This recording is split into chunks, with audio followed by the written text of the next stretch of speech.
শীঘ্রই চালু হবে সিএএ। খবর সংবাদ সংস্থা এনআই সূত্রে নির্বাচন ঘোষণার আগেই যে কোনো মুহূর্তে ঘোষণা হতে পারে, এমনটাই খবর পাওয়া যাচ্ছে এনআই সূত্রে। পুরো বিষয়ে জানবো, আমাদের সঙ্গে টেলিফোনে রয়েছেন আমাদের প্রতিনিধি রাজীব চক্রবর্তী। রাজীব, তাহলে কি লোকসভা নির্বাচনের দিনক্ষণ ঘোষণার আগেই সিএএ? একদমই, দেখো, সংসদে দাঁড়িয়ে কেন্দ্রীয় স্বরাষ্ট্রমন্ত্রী অমিত শাহ এই ঘোষণা করেছিলেন এবং এখন সংবাদ সংস্থা এএনআই জানাচ্ছে যে নির্বাচন ঘোষণার আগে যে কোনো মুহূর্তে সিএএ ঘোষণা হতে পারে এবং সেক্ষেত্রে সিএএ এর বিধি যেটি সরকারের কাছে এখনো পর্যন্ত পেন্ডিং রয়েছে, সেই সিএএ এর বিধি তৈরি হয়ে গিয়েছিল, সূত্র মারফত আমাদের কাছে খবর ছিল।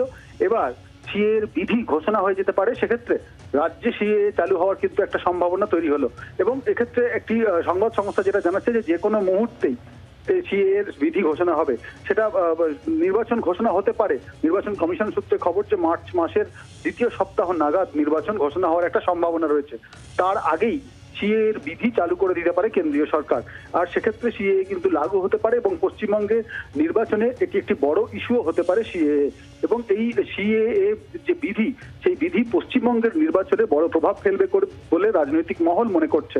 এক্ষেত্রে একটা প্রশ্ন উঠে আসছে, সেক্ষেত্রে যে প্রধানমন্ত্রী নরেন্দ্র মোদীর বঙ্গ সফর রয়েছে, তিনি বারাসাতে গিয়ে সভা করবেন, তার আগে সিএএ ঘোষণা হবে কিনা এবং সেক্ষেত্রে প্রধানমন্ত্রীর ভাষণে সেই সিএএ এর ব্যাখ্যা উঠে আসবে কিনা, তিনি সিএএ নিয়ে কোনো মন্তব্য করবেন কিনা এবং জনসাধারণের উদ্দেশ্যে কোনো বিবৃতি দেবেন কিনা, বক্তব্য রাখবেন কিনা, তাও কিন্তু এখন বড় প্রশ্ন হয়ে দেখা দিয়েছে। সিএএ যেটি সংশোধিত নাগরিকত্ব আইন, যে আইনে বলা হয়েছে হিন্দু, খ্রিস্টান, জৈন, পার্সি এই ধর্মাবলম্বী 6টি ধর্মের মানুষ যারা পাকিস্তান, বাংলাদেশ এবং আফগানিস্তান থেকে এসেছেন 2014 31শে ডিসেম্বরের মধ্যে, তাদের নাগরিকত্ব দেওয়ার জন্য এই আইন আগেই সংসদে পাশ হয়ে গিয়েছে। সেই আইন পাশ হলেও তার বিধি এখনো পর্যন্ত কেন্দ্রীয় সরকার ঘোষণা করেনি।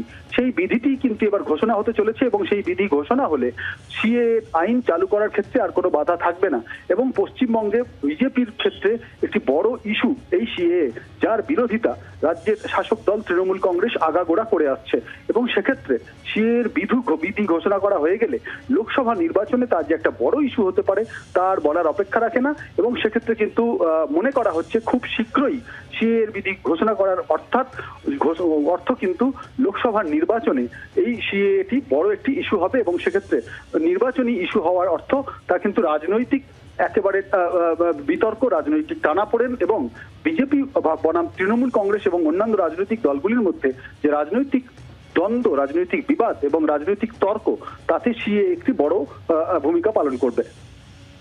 অর্থাৎ যে জল্পনা শুরু হয়েছে তাহলে যে প্রধানমন্ত্রীর বঙ্গ সফরের আগেই তাহলে সিএএ বিধি ঘোষণা হতে পারে, সেই জল্পনা প্রবল। সঙ্গে থাকো রাজীব, আমাদের সঙ্গে আমরা কথা বলবো।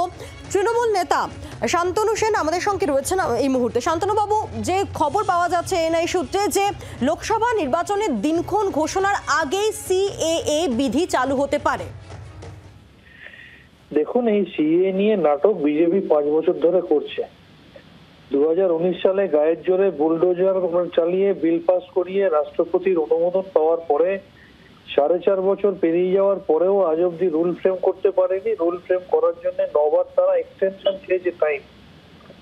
দ্বিতীয়ত, সিএএ নিয়ে ভারতবর্ষের স্বরাষ্ট্রমন্ত্রী অমিত শাহ দিল্লিতে একরকম বলেন, আসামে আর একরকম বলেন, বাংলায় আর একরকম বলেন, আবার গুজরাটে নির্বাচনের আগে কয়েকটা জেলা ভিত্তিক সিএএ করার কথা বলেন, আবার বাংলায় হঠাৎ করে সিএএ চালু করার নামে নাকি ঘুরপথ বেশ কিছু মানুষের আধার কার্ড বাতিল করে দেওয়া হচ্ছে। সুতরাং সব মিলে এই নিয়ে তারা নিজেরাই বিভ্রান্তিতে রয়েছে এবং মানুষের মধ্যে বিভাজনের রাজনীতি করার চেষ্টা তারা চালিয়ে যাবে।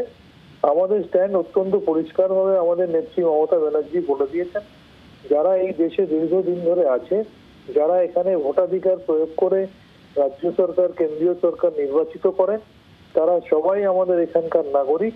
নতুন করে তাদের নাগরিকত্ব প্রমাণের কোনো প্রয়োজন নেই। আমরা এর বিরোধিতা আগেও করেছি, এখনো করছি, ভবিষ্যতেও করব। ধন্যবাদ। আমরা কথা বলবো, আমাদের সঙ্গে টেলিফোনে রয়েছেন আমাদের প্রতিনিধি রাজীব চক্রবর্তী। রাজীব, তুমিও বলছিলে যেমনটা যে এর আগে আমরা দেখেছি যে স্বরাষ্ট্রমন্ত্রী অমিত শাহ থেকে কেন্দ্রীয় মন্ত্রী তাদের মুখে একাধিকবার যে খুব তাড়াতাড়ি লাগু হবে সিএএ বিধি শোনা গিয়েছিল, আর এবার এনআই সূত্রে যে খবর পাওয়া যাচ্ছে যে লোকসভা নির্বাচনের দিনক্ষণ ঘোষণার আগেই, আমরা জানি যে বঙ্গ সফরে আসছেন প্রধানমন্ত্রী নরেন্দ্র মোদী, তাহলে কি তার আগেই সিএএ বিধি ঘোষণা? দেখো, সিএ এর বিধি তৈরি করছে কেন্দ্রীয় স্বরাষ্ট্র মন্ত্রক, এবং আমরা জানি কেন্দ্রীয় স্বরাষ্ট্রমন্ত্রী অমিত শাহর বঙ্গ সফরের একটি পরিকল্পনা ছিল। শেষমেশ সেই বঙ্গ সফর তার বাতিল হয়ে যায়। এবার রাজ্যে যাচ্ছেন প্রধানমন্ত্রী নরেন্দ্র মোদী, আর নির্বাচন ঘোষণার আগেই প্রধানমন্ত্রী নরেন্দ্র মোদী তিনি রাজ্যে যাচ্ছেন। নির্বাচন কমিশনের সূত্র যদি মানতে হয়, তাহলে মার্চ মাসের মাঝামাঝি নাগাদ, দ্বিতীয় সপ্তাহ নাগাদ নির্বাচন ঘোষণা হওয়ার সম্ভাবনা রয়েছে। আর তার আগেই সিএ বিধি ঘোষণা করার অর্থ মার্চ মাসের গোড়াতেই সেই বিধি ঘোষণা করা। আর প্রধানমন্ত্রী নরেন্দ্র মোদীর বঙ্গ সফর একেবারে মার্চের শুরুতেই।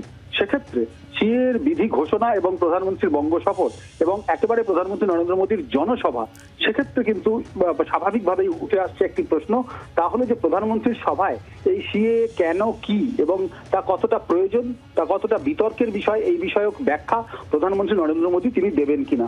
রাজনৈতিক মহলে ইতিমধ্যেই জল্পনা শুরু হয়ে গিয়েছে এবং এই জল্পনা দীর্ঘদিন ধরেই ছিল, কিন্তু যখন সংবাদ সংস্থা এএনআই জানাচ্ছে যে কোনো মুহূর্তে সিএ এর বিধি ঘোষণা করা হবে।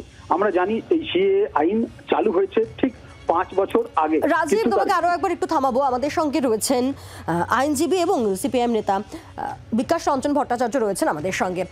সিএএ বিধি খুব তাড়াতাড়ি নির্বাচন ঘোষণার আগেই ঘোষণা হতে পারে, এমনটাই এএনআই সূত্রে জানা যাচ্ছে, এবং প্রধানমন্ত্রীর বঙ্গ সফরের আগেই এই সিএএ বিধি ঘোষণা হওয়ার একটা প্রবল সম্ভাবনা তৈরি হয়েছে। কি বলবেন? প্রধানমন্ত্রী বা বিজেপি তারা প্রত্যেকবার ভোটে জেতার চেষ্টা করে মানুষের মধ্যে বিভাজন তৈরি করে তথাকথিত দেশপ্রেমের আবেগে খোঁচা দিয়ে ওদের নিজস্ব রাজনৈতিক তত্ত্বের উপর জেতার ক্ষমতা নেই। সেটা প্রমাণ হয়েছে 2019-এ পুলওয়ামা তৈরি করেছিলেন, মানুষের ক্ষতি করে, দেশের ক্ষতি করে ভোট জিতেছেন। এই সিএ এনআরসি চালু করা মনে হচ্ছে মানুষের মধ্যে বিভাজন তৈরি করার পরিকল্পনা। সাধারণ মানুষকে ব্যাপারে সচেতন থাকতে হবে।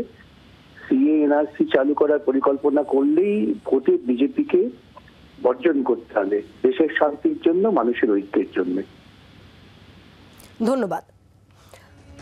আপনাদেরকে আরেকবার জানিয়ে রাখি যে শীঘ্রই চালু হবে সিএএ। খবর সংবাদ সংস্থা এএনআই সূত্রে নির্বাচন ঘোষণার আগে যে কোনো মুহূর্তে ঘোষণা হতে পারে সিএএ বিধি, এমনটাই এএনআই সূত্রে খবর। নির্বাচন ঘোষণার আগেই সিএএ বিধি ঘোষণা নিয়ে জল্পনা তৈরি হয়েছে। প্রধানমন্ত্রীর বঙ্গ সফরের আগেই হতে পারে সিএএ বিধি ঘোষণা, এমনটাই এএনআই সূত্রে জানা যাচ্ছে। জোর জল্পনা রাজনৈতিক মহলে।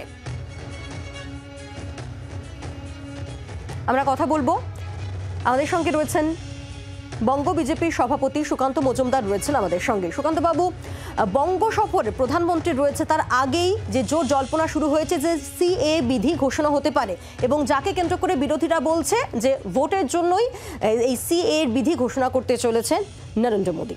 কিভাবে দেখছেন? দেখুন, প্রথম কথা হচ্ছে সিএ আমরা করব, আমরা আগেই ঘোষণা করেছি এবং আমি বরাবরই বলে এসেছি একই কথা, আবার রিপিট করছি। আমার মাননীয় গৃহমন্ত্রী অমিত শাহজি এবং মাননীয় প্রধানমন্ত্রী শ্রী নরেন্দ্র মোদীর উপর পূর্ণ বিশ্বাস আছে। বাংলার উদ্বাস্তুদের কথা, উদ্বাস্তু পরিবারের কথা চিন্তা করে ওনারা লোকসভা ভোটের আগেই পূর্বেই আমাদের এই সিএ এর বিধি ঘোষণা করবেন এবং বের করবেন, এবং তার ফলে লক্ষাধিক এই যে উদ্বাস্তু পরিবার, যার সংখ্যা হয়তো লক্ষাধিক ছাড়িয়ে হয়তো কোটিতেও যেতে পারে, তারা উপকৃত হবে। ধন্যবাদ। বাংলার আওয়াজ, বাঙালির আবেগ, জি 24 ঘন্টা।